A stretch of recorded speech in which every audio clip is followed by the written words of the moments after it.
Cleaning your brake calipers ensures that they remain in peak working order. A common reason to clean your calipers is due to the piston seizing and not returning when the brake is released, as shown here. Cleaning your pistons and brake pads also extends their working life.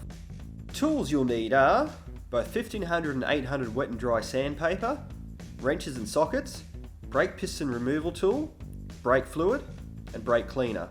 Begin by removing the brake pads. You'll need to remove a pin or pins that hold the pads in place before extracting them and the anti-rattle shim. Pausing here, you have two choices. If you don't want to disconnect the caliper from the brake hose, that's fine. You just won't be able to remove the piston completely from the cylinder. We're going to do a thorough job and disconnect the caliper from the hose. Doing it this way, however, means you'll need to bleed your brake lines, which will add time to your job. First, we'll loosen the banjo bolt and just retighten it by hand.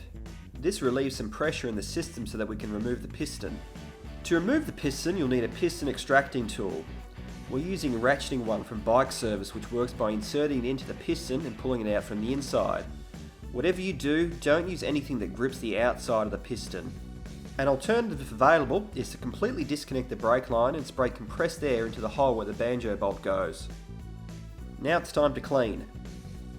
Ensure you only use proper brake cleaner for this job. Spray your parts and scrub. A metal brush is okay on the caliper and any brackets, but keep it well away from the piston and the cylinder as it could easily score the metal or the seals. If in doubt, just use an old toothbrush. For the piston, you can use 1500 wet and dry paper to clean it off.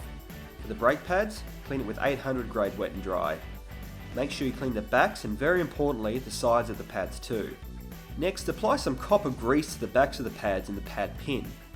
If you can't find copper grease, use a specially formulated grease for brakes that can withstand high temperatures and is waterproof. Now reassemble the caliper.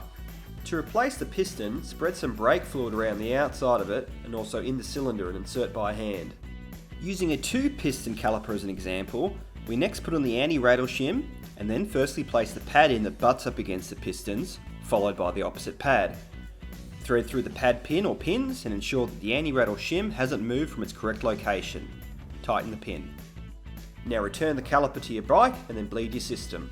See our video on bleeding your brake system for how to do this job.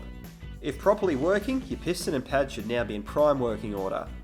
We recommend that for the first period of riding, treat your brakes as if you just installed new pads and allow them to bed in for a few kilometres. Do some low speed emergency stops to ensure everything is working as it should.